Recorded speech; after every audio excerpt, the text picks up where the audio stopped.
Peki bu bahsettiğimiz durumda Kürtler ne bekliyor? Yani çünkü Kürtler açısından özellikle Şeyh Meksut ve Eşrefiye saldırılarla beraber, ki bu İran Savaşı ile eş zamanlı ilerleyenlerde, çünkü ondan bir süre sonra İran'la yönelik saldırılar başladı. O süreçten bu yana Kürtler bir tabloyu gördü aslında. Rojava yönelik saldırılarda bu dünyanın baktığı yeri, Amerika'nın, İsrail'in durduğu yeri gördü. Şimdi bu bir yandan anlaşmalar yapılıyor. İşte Türkiye kendi bir rol biçmeye çalışıyor. Herkes kendi bir alan açmaya çalışıyor. Ama Kürtler açısından tabii 4 parçaya ayrılmış bir millet, bir halk. Ve bu her bulundukları yerde işte İran, Rojava Kürdistan'ı, Rojava, ki az önce bahsettik, Suriye'de durumlar henüz belirsiz. Başvuruyla ilgili şu an mevcut olanın kaybedilme tehlikesi, riski var. Belki onu birazdan da açıp konuşuruz. Bakur'la ilgili de ısrarla devam ettirilmek istenen bir süreç var şimdi. Bu bahsettiğimiz, hem az önce senin ele aldığın tabloyla beraber, mesela bu hafta içerisinde Amerika'nın Suriye ve Irak özel temsilcisi, aynı zamanda Türkiye Büyükelçisi Tom Barak Kürtlerle görüştü. Yani Başur'la görüştü ve aynı zamanda Rojava'yla, yani Kasede Genel Komutanı Mazlum Abdil'le görüşme yaptı. Şimdi işte bir şeyler oluyor ve o olduğu esnada da Kürtlerle de görüşülüyor. Şimdi böyle mi bakalım, ya da bu görüşmeye nasıl bir anlam vermek gerekiyor gerçekten? Tabii yani yeni dizaynda Orta Doğu'da 3. Dünya Savaşı diyelim. Bölgesel büyük savaş içerisinde şimdi herkese rol ve misyon veriliyor. 60 milyonluk bir halk. 4 parça ayrılmış ve kendisini yönetebilme, kendi özerkliğini, kendi demokratik sistemini, kendi kaldığı ülkeler, sınırlar içerisinde yapabilmek için mücadele etmiş yıllarca. Şimdi bunu Güney Kürdistan'da belli bir statüye ulaştırmış. Kuzey Kürdistan'da hala devam eden müzakereler çerçeve temelde devam ederken Rojava'da belli bir statüye ulaşıp bunu garantilemek için şu anda tüm dünyayı dolaşıyor. Bir tarafta da Rojava Kürdistan'ı hala belli bir eyalet sistemi olmasına rağmen Kürtler hala kendisini meşru 60 milyonluk bir Kürt kitlesinin rolü ve misyonu, dikkat edilse tüm savaş sırasında İran'a karşı Kürtler dışında bir şeyden bahsedilmedi. Kürtler savaşçıdır. Kürtler devreye girerse İran'ın sonu gelecektir. Kürtler üzerinde yatırım yapılıyor. Nereye giderse Kürtler ön planda.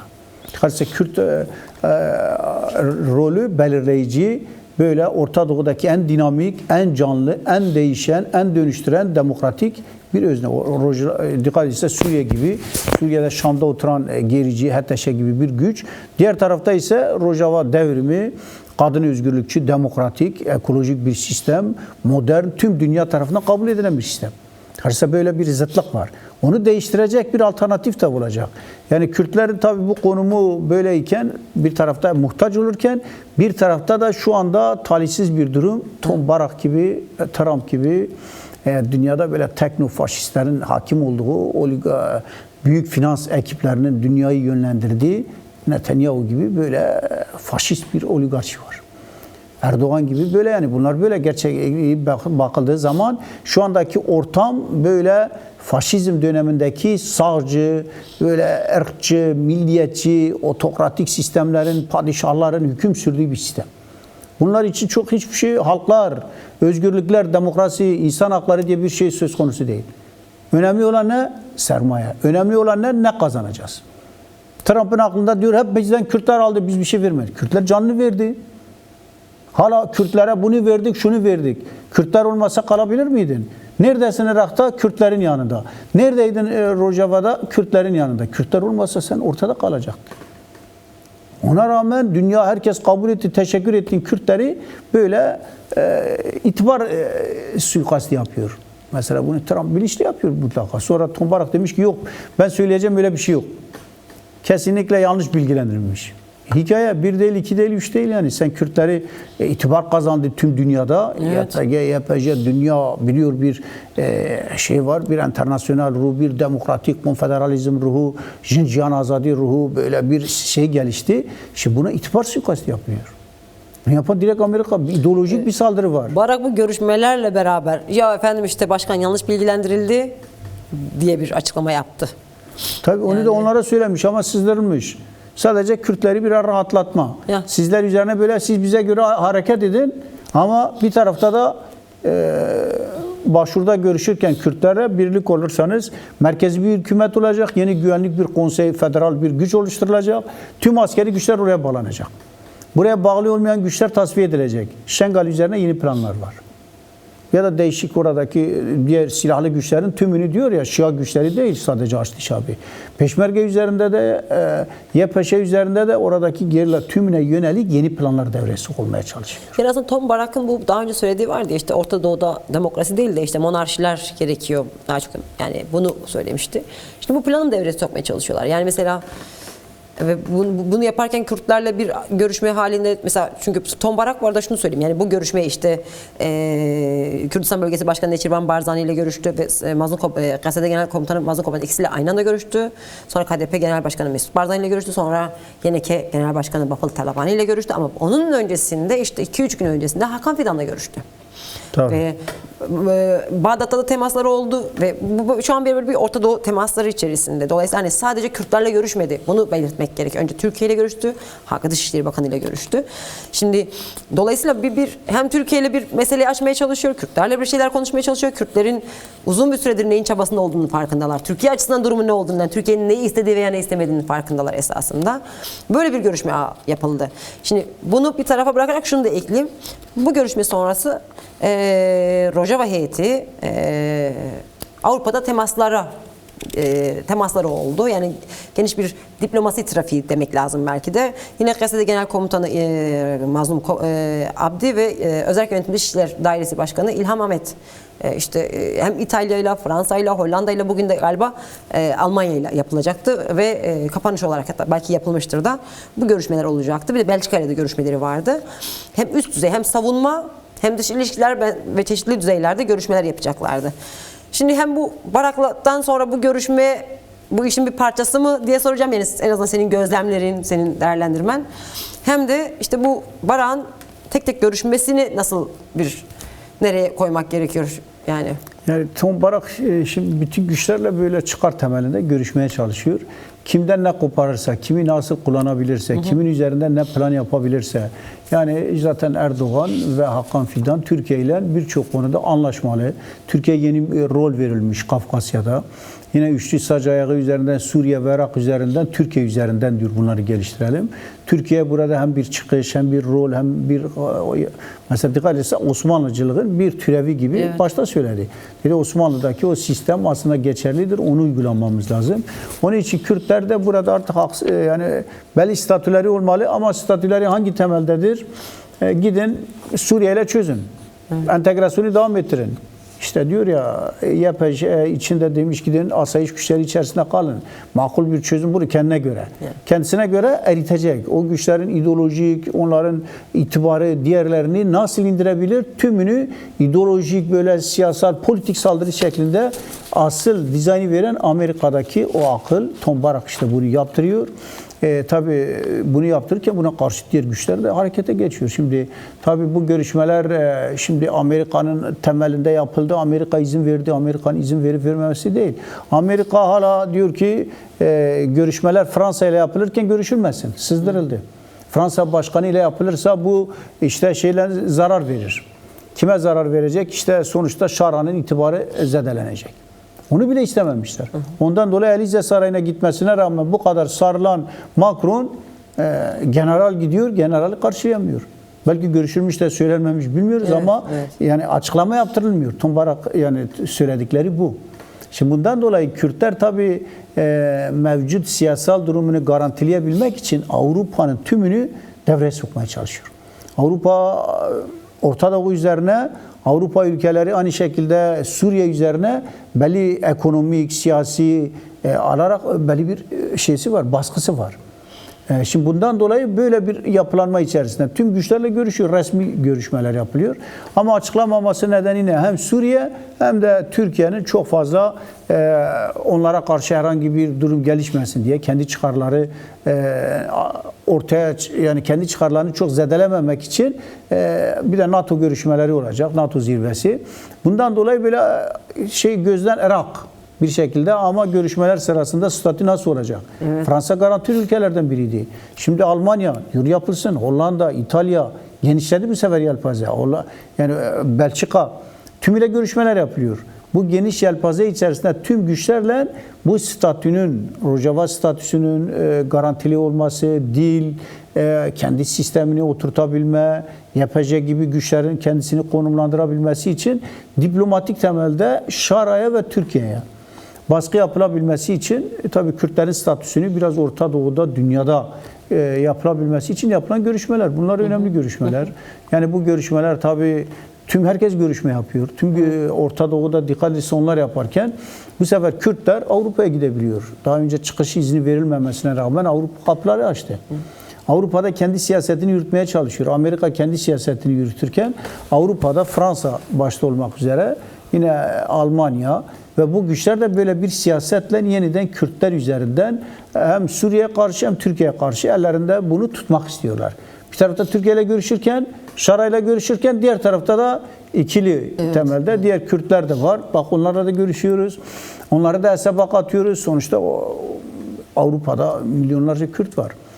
Yani bundan dolayı tümünü hesaba katan fakat siyasal statüyü biraz da garanti altına alabilmek için yapılan diplomatik siyasi görüşmeler, politik görüşmeler. Tabii bunlardan ne çıkar ne çıkmaz daha sonraki süreçte atılacak adımlarla bunlar daha görülecektir. Ama daha Türkiye'yi ve Suriye'yi işin içine katacak. Çünkü Suriye üzerinde birçok plan var. Evet. Amerika diyor yeni görevler vereceğiz. Onun için diyor onu incitmeyelim. Ona herhangi bir şey çıkmasın. Meşruiyeti kazandırmalılar. Tabii. Çünkü Jolani beklendiği gibi o meşruiyet zemini sağlayamadı Suriye genelinde. En güçlü ayağı oluşturan Kürtlerle zaten bu bahsettiğimiz ne demokratik bir anayasa, ne seçimler, o verdikleri kotalar her anlamıyla Kürtleri de çok tam anlamıyla içine almayan, hep böyle bir temsiliyet düzeyinde görmeye çalışan bir zeminde durdu ve bunu da yapmasıyla beraber hakikaten bu meşruiyet meselesini bu anlamıyla bir karşılığı olmadı. Muhtemelen benim en azından gözlemlediğim bunun da çabasına girecekler. Yani Amerika'nın veya İsrail'in bu dizaynı sürdürmesi için bahsettiğimiz yani HTŞ mi deriz artık Jolani mi deriz, buna bir meşruiyet sağlama zemini de yaratılma ama bunu yaparken Kürtleri tamamen dışında tutmama ama bir şekilde de yumuşatma olacak. Yani bugüne kadar gördüğümüz bir gerçeklik vardı. Yani burada her ne olacaksa da Kürtlerin ortaya koyduğu ve koyacağı duruş çok önemli. Özellikle en azından devam etmekte süreçte heyetin İmralı ile yaptığı görüşmeler, yaptık açıklamalar, özellikle Önder Apo'nun ulusal birlik konusunda yaptığı çıkış bu anlamda bence bu anki bahsettiğimiz tablo için çok önemli. Çünkü ulusal birliği bir hayati önemde görüyor Önder Apo. Özellikle bu süreçte Kürtlerin parçalanmışlıktan bahsediyoruz ve sanırım bu çıkışın önemli yollarından bir tanesi bunu sağlayabilmek olacak. Kürtlerin bu anlamda bir demokratik ulusal birliği sağlaması olacak. Ki Cizre'de bu hafta bir çalıştay yapıldı ki aslında devam edecek bir çalıştay süreci ama ilki Cizre'de yapılmış oldu. Ve belki de bu bağlamda bir kez daha bunların daha çok süreklileşmesi ve aslında bir vücuda kavuşması gerekecektir diyeyim. Ve oradan biz birazdan sürece geçelim ama dilersen yine Çalıştay ile ilgili senin de görüşlerini alalım. Tabii yani şu anda yani tüm bu kadar kaotik ortamda değişim süreci olurken halkların kaderi söz konusu iken tarihi bir süreç. Tarihi değişim süreci içerisinde eğer Kürtler 20. yüzyılda dağınıktılar, parçalıydılar, fırsatları değerlendiremediler, stratejik politik güçleri, askeri güçleri yoktu. Kürtler 60 milyonluk bir halk. Evet. Dikkat edilirse biz bunları 4 parça içerisinde birleştikleri zaman, ittifak kurdukları zaman Rojava'dan tutalım saldırılar vardı. Tüm dünyada Kürtler ayağa kalkınca hepsini durdurdu. Kilitlediler. Kobani'ye saldırı olunca 4 parçadaki o birlik ruhu, demokratik ulus birlik ruhu, Kürtlerin demokratik birlik ruhu, farklılar olacak. Değişik partiler, değişik kesimler, değişik programları olan güçler olacak. Bunlar kendilerini, programlarını halka sunacaklar. Ama bunlar sunulurken tabii demokratik birlik temelinde bir çözümün olması gerekir. İşte şimdi Bakü Kürdistan'da da tüm kesimleri kapsayacak, tüm aşiretlerden değişik farklı kesimlere, partilere tümünü demokratik birlik temelinde. Kuzey Kürdistan'daki çözüm Başvuru Kürdistan'la olan birlik, Rojava ile olan birlik, Rojilat'la olan birlik için atılması gereken adımlar.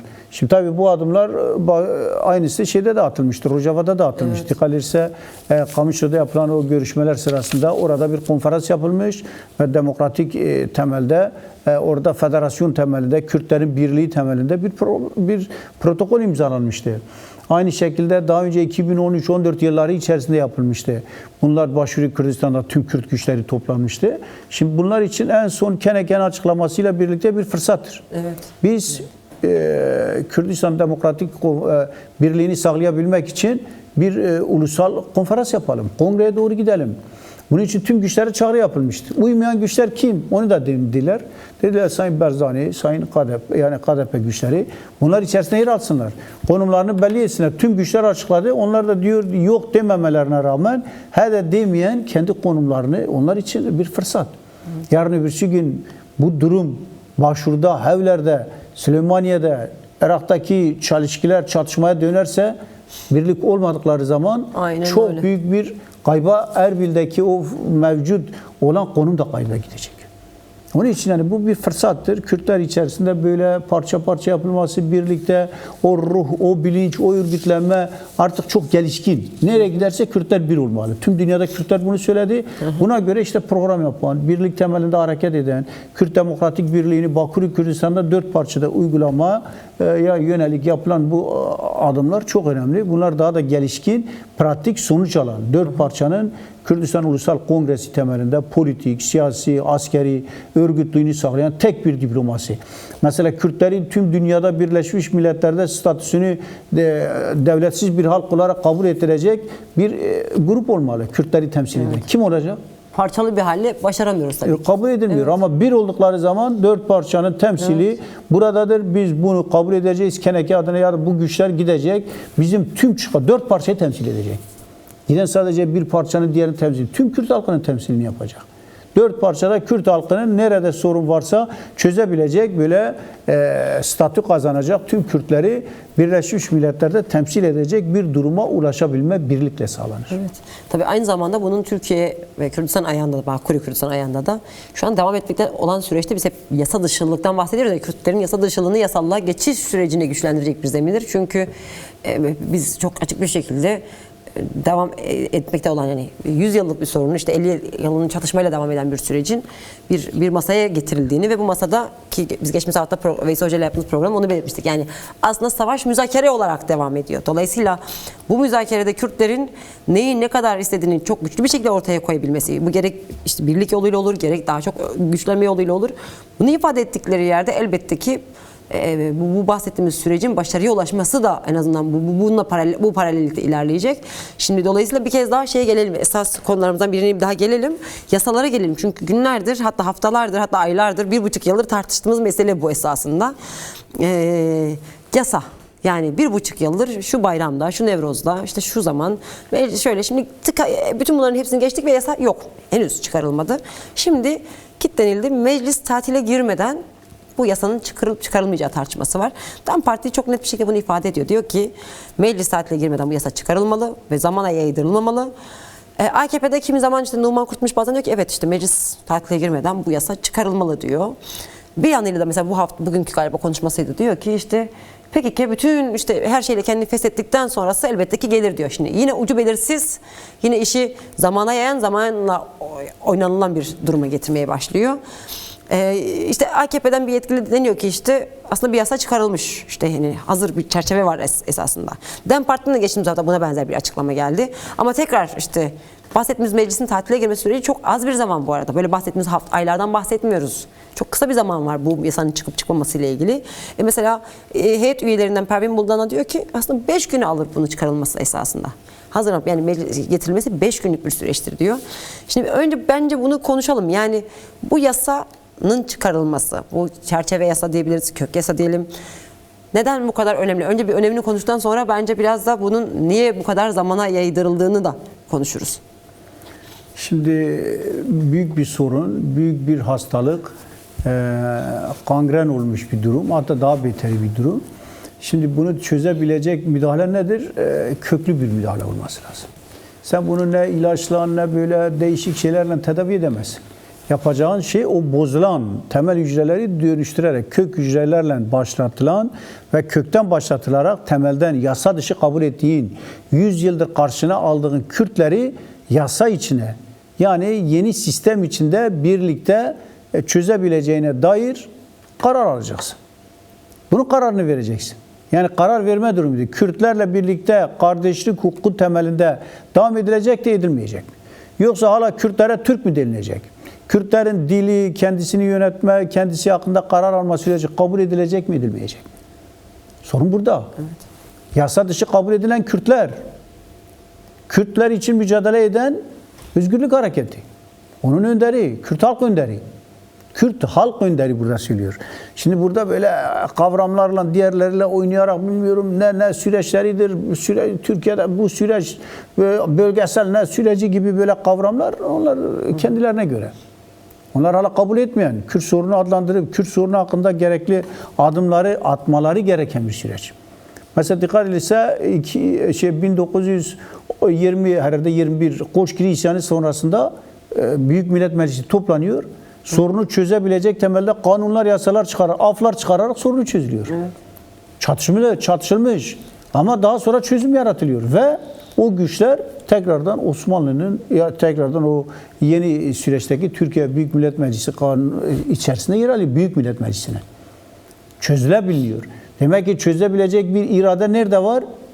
Yasa çıkaran Büyük Millet Meclisi olarak belirtilen bütün partilerin, bütün güçlerin, devlet aklının yer aldığı burada yer almalı. İlk yasa çıkarılması demek ne? Yasa dışı olarak kabul edilen Kürt Özgürlük Hareketi'ni kabul edilmiş. Kabul edildiğinin ispatı olarak da kanunlar çıkartılmış.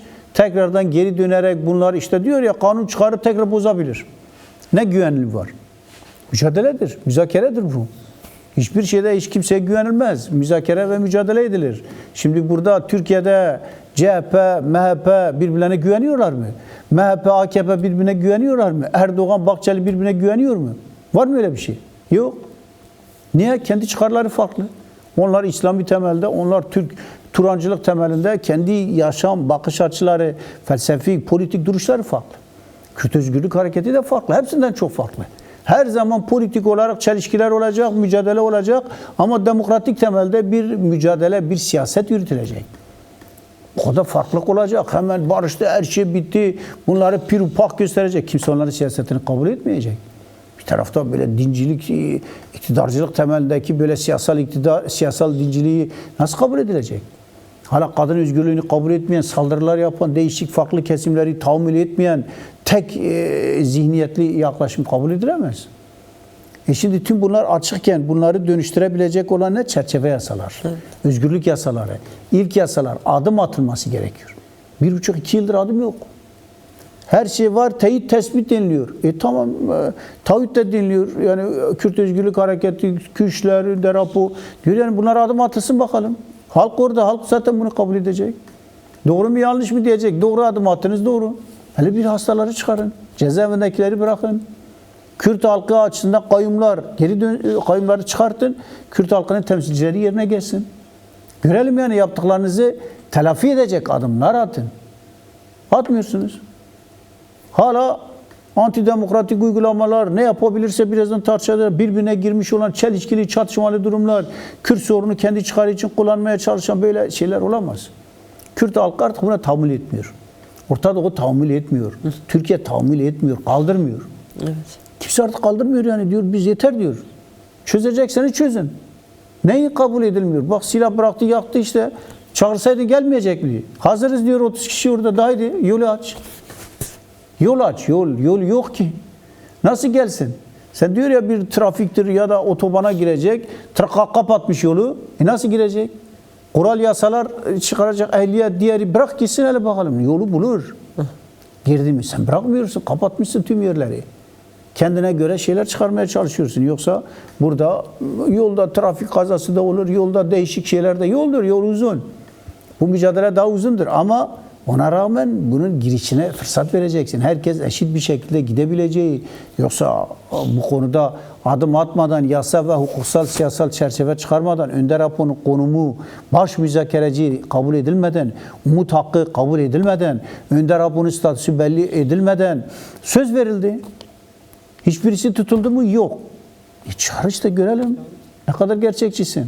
Niye böyle top oynatıyorsun? Peki neden peki? Yani şimdi bir düğümleme hali var. Yasada böyle bir süreç sanki düğümlenmiş gibi.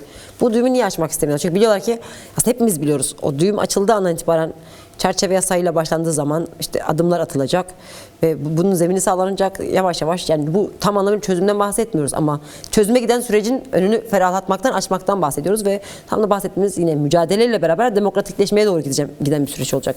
Ama bir düğüm hali var ve bu düğüm neden açılmak istenmiyor yani? Deniliyor ya, norm devleti, norm dışı devlet ya da devlet aklı.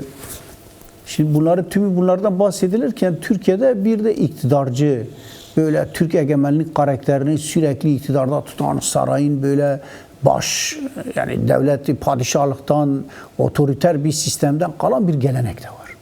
Şimdi bu gelenek kendisi içerisinde sürekli çatışma halinde. Türkiye'deki tüm iktidar yapıları Osmanlı'dan günümüze, tüm geleneklerine bakın, birbirlerine karşı çatışma içindeler. Ve kendilerini koruyabilmek için, kendilerini ayakta tutabilmek için ne yapıyorlar?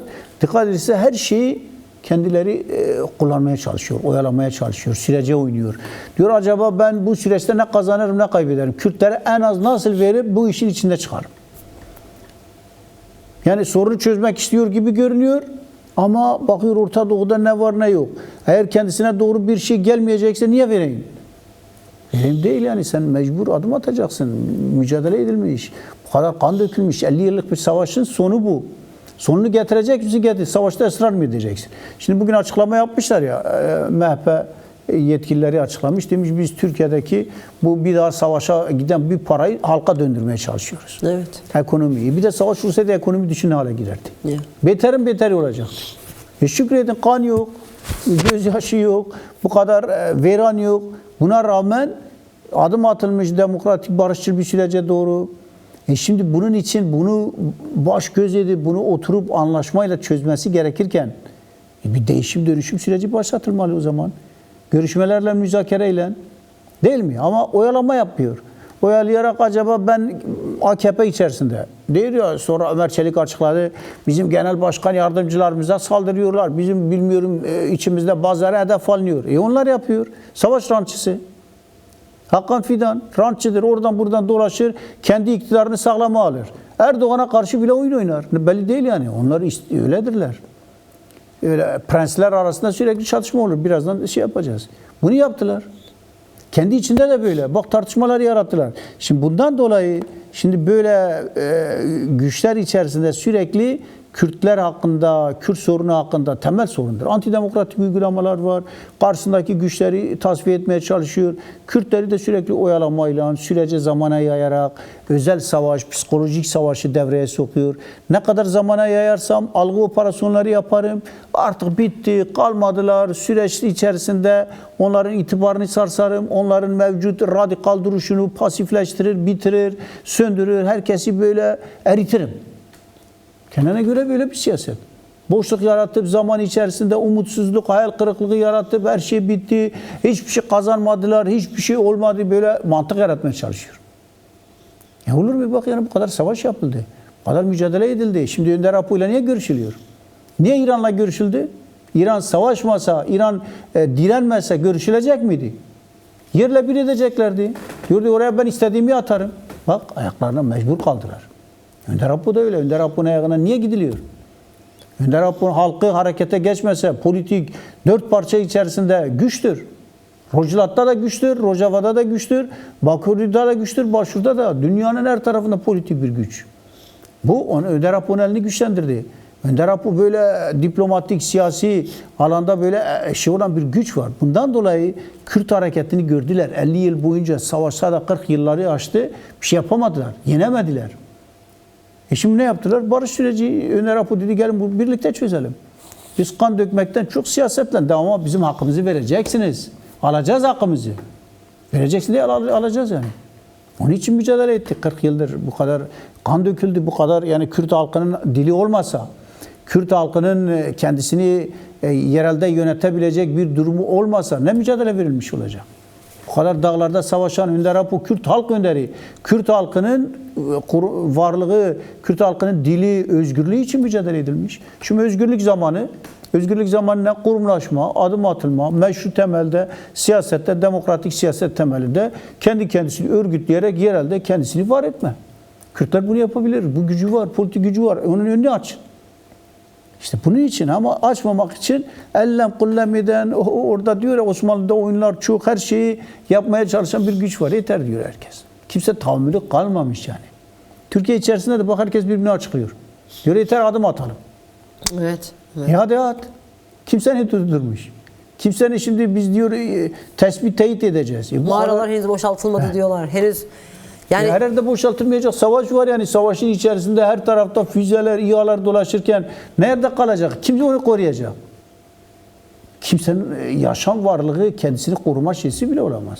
Her yerde kendisini koruyacak, yerini de yapacak, kendisini konumlandıracak. Ne yapsın? Elini kaldırsın, beklesin hala beni ne zaman kabul edecekler?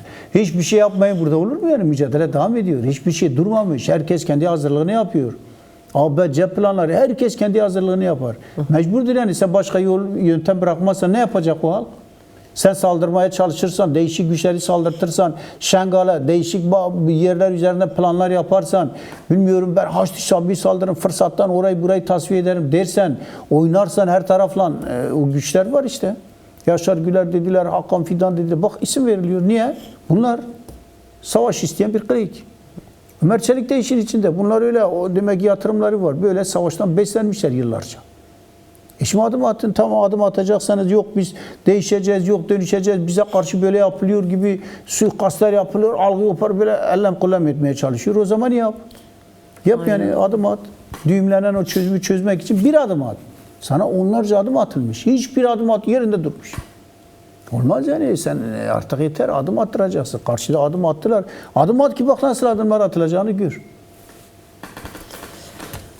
yani tabii bir yandan işte bu bahsettiğimiz AKP içerisinde norm dışı işte AKP'nin yani devlet içerisindeki farklı klikler var.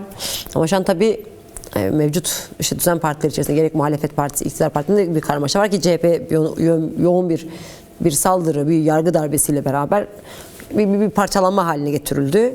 Ama bu durum aslında AKP içinde de sular durgun değil. Yani çok uzun bir süredir sürekli tartışmalar var. Bazen kulis bilgilerine yansıyor, bazen başka şekilde işte bir ara Amerika ziyaretiyle ilgili Hakan Fidan'ın dönük bir çıkış vardı. Ve şu deniyor daha çok işte hepsi aslında Erdoğan'ın gidişine hazırlanıyorlar mesela diyen var. İşte gruplara ayrılmıştı. Erdoğan'ın damadı, Erdoğan'ın bilmiyorum oğlu işte bilmiyorum kimin grupları. Şimdi bir de böyle bir tablo içerisinde bu iktidar aynı zamanda süreci yürütmeye çalışıyor. Hem seçime oynamaya çalışıyor hem Orta Doğu'daki süreç içerisinde kendini güçlü çıkarıp hani Kürt'ü de ne kadar hani Kürt var ama larla yürütmeye çalışıyor. Diğer yandan kendi içinde bir çatışma halinde. Bu çatışma halini sürdürürken aynı zamanda muhalefetle de bir çatışma halinde. Şimdi biraz buna da belki biraz böyle bir yakından bakmak gerekiyor. Şimdi AKP'nin durumunu nasıl görüyorsun? Saraydaki durum ne? Yani belki sadece AKP deyince sadece sarayı anlamamak gerekir esasında. Orada çünkü bir danışma ordusuyla başka bir bürokrasi var bir yandan da. Şimdi hem AKP'yi hem sarayı nasıl görüyorsun? Yani diyor ya kazan kaynıyor. Evet. Şimdi kaynadıkça bu kazan içerisinden nelerin çıkacağını fokur diyor. Her fokurdamayla birlikte her güç harekete geçmiş. Şimdi kimlere bağlı bir bakıyorsun Almancı bir kanat, Avrupa yanlısı, İngiliz kanadı, Amerika ile değişik güçlere dayanan, Avrasyacı biraz Rusya, Çin ekipleri tümü şu anda hareket halinde. Kim nasıl yeni düzlemde 2. yüzyılda ben daha fazla iktidardaki konumunu güçlendirir, daha fazla kendimi iktidara bütün var olan her şeye sahip çıkarım. Temelinde birbirleriyle çelişki, çatışma ve birbirlerine her çeşit komplo içerisinde, entrika içerisinde. Dikkat edilse yapmadıkları bir şey yok. Hakan Fidan tur atıyor, cirit atıyor. Yine Hakan Fidan. Her tarafta. Bakıyorsun Albayrak'la, sonra Bilal Erdoğan'la çatışma halinde. Dışarıdan onlar birbirlerine karşı kayyumlar atıyorlar. Birbirlerine kayyum atamaya başlamışlar. Birbirlerinin AKP yanlısı biraz Hakan Fidan'ın destek veren işte hangisiydi? Bu Halkbank'tı, Halk TV, Habertürk'tekiler, diğerleri böyle onlar ona çalışıyordu. Ona bir el attılar. Onlar dediler bunlar uyuşturucu biliyor mu? Bilmiyorlar mı kim? Biliyor. Onlarla birlikte çalışmış. İstihbarat elemanları böyle kim kimin adamıdır hemen böyle tasfiye ettiler. Bu sefer birbirlerine karşı hangi ekonomik kaynakları var, diğerleri var, el atmaya başladılar. Hakan Fidan bu sefer Rusya'da bir tarafta kendisini böyle çok önemli bir lider, bir tarafta İngiltere'de istihbarat kurumları diyor oluşturuyor. Bir tarafta Avrupa'nın değişik kesimlerinden dışarıdaki güçleri Erdoğan'a karşı biraz kışkırtıp kendi elini güçlendiriyor. İşte Türkiye'deki güçler bu sefer birbirlerine karşı daha değişik güçleri, bazıları Amerika ile daha işbirliği içerisinde, biraz Rusya kanadı, Avrasyacı, Ergenekoncular devreye giriyor. CHP'yi parçalayan Avrasyacı, Ergenekoncu, diğer kesimler arasında yeni Osmanlıcılıkta denilen kesimler arasında çelişkiler var. Hangi kesim, hangi eğilim birbirine güçlüyse birbirlerini parçalayarak birbirlerine karşı diğer güçleri. Şimdi burada sağcısı, solcusu böyle bir şey yok. Bu bilmiyorum dincidir, bu sağcıdır, bu solcudur hiçbir şey yok. Bak hepsi AKP'li olabiliyor, hepsi bir aradan CHP'ye gelebiliyor. Birbirlerine de bir MHP'lidir, bir bakıyorsun CHP rengine girdi. Yani bunlardaki kırmızı, siyah, yeşil renklerdir, değiştirirler. Hemen elbisesini çıkarıyor, bir rozet takıyor, CHP'li oluyor, bir rozet takıyor, MHP'li, bir AKP'li oluyor. Renk böyle. Demek ki zihniyet iktidarda nasıl konumlanırsa böyle kalır. Birbirlerine karşı iğrenç saray oyunları yapılıyor, ayak kaydırmalar yapılıyor. Bunu yaparken MHP içerisinde yaptılar, bir tasfiye ettiler. Şimdi bu prensler, şimdi hala Erdoğan yerinde ama prensler birbirlerine Erdoğan sonrası ne olur ne olmaz, kim yerimizi güçlendireceğiz birbirlerine çatışmaya başlamışlar. Birbirlerine ayaklarını kaydırıyorlar. Dikkat ederse işte gitmiş Erdoğan kendi oğlunu biraz ön plana çıkartıyor fakat öyle çok şeysi yok. Ona konuşuyor, onun Türkiye'yi ön plana çıkartmaya propagandasını yapıyor. Böyle ahlak, sözler çok önemli bir şey yapılmış gibi göstermeye çalışıyor. Pasif konumu olan diğeri ama dikkat ederse ondan sonrası düşünülmeye başlamış. Erdoğan yeni seçim süreci devreye konuluyor. Yani böyle çok tartışılıyor. Bir tarafta Mehmet Uçum'un açıklamaları, Devlet Bahçeli'nin açıklamaları. 2028'i işaret edildi değil mi seçim? Yok 2027. 2027 Evet. Nisan'ı. Yani öyle 16 Nisan denildi. Böyle ne yapmaya çalışılıyor? Yani kendilerine göre bir daha Erdoğan'a 3. sefer Cumhurbaşkanlığının yapılabilmesi için. Ama Bahçeli diyor bu olamaz diyor. Zamanında olur ya da olsa bile bizim adayımızdır. Yani öyle farklı mesajlar birbirine veriyor. Dolayısıyla birbirlerine karşı çelişki halindeler. CHP'yi de parçalarken muhalefet kendilerine göre alternatif mi çıkacak? Onu da parçalıyor. El atıyor. Daha önce İYİ Parti'de Meral neydi ismi? Akşener. Akşener'i getirdiler. Onu aldılar kendileri için kullandılar. MHP'yi parçaladı. MHP'nin üzerindeydi. Aldılar. İYİ Parti sonra aldılar. Dikkat edilse AKP devletin içerisinde bir şey. Onun için yani hangi kesim neyle nasıl ittifak kuracağı çok karşıt olan MHP AKP ittifak yaptı. Yarın öbürsü gün İYİ Parti ile diğer güçler arasında bakarsın bir şeyler çıkacak. Yani bunlar böyle kaygan, kimin nasıl, hangi ittifak, demokrasi ittifakı olmadığı için üçüncü seçenek ne? Kürtler kendi seçeneklerini, diğerlerini yapıyorlar. Muhalefeti CHP'yi parçalayarak işte Kürt sorunu çözmeme, böyle değişik kesimde eğer seçimler olabilirse kendisine destek alacak bir grup oluşturma, alternatifleri ortadan kaldırma, yani her çeşit oyunu yapabiliyorlar. Dünyada sessiz. Evet, evet. Akın Gürlek hakkında bir Avrupa Birliği parlamentosu Yaptırım bir karar aldı. Yaptırım kararı boş. Gidecek Avrupa Konseyi'ne daha değişik üst organlara gidecek. Uygulamayacaklar. Niye? Çünkü Türkiye'yle çıkarları var.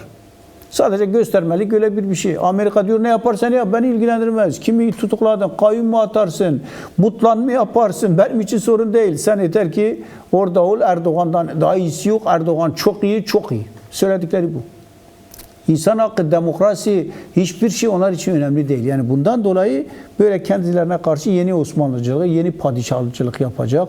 Onun etrafındaki diğerleri de onun divanesi yönünde el pençe olacak güçlerdir. Bunun için muhalefeti biraz demokrasiye, Kürt sorununa duyarlı olan kesimleri de parçalıyorlar. O da kötü bir durum. Biraz onu belki konuşmak lazım.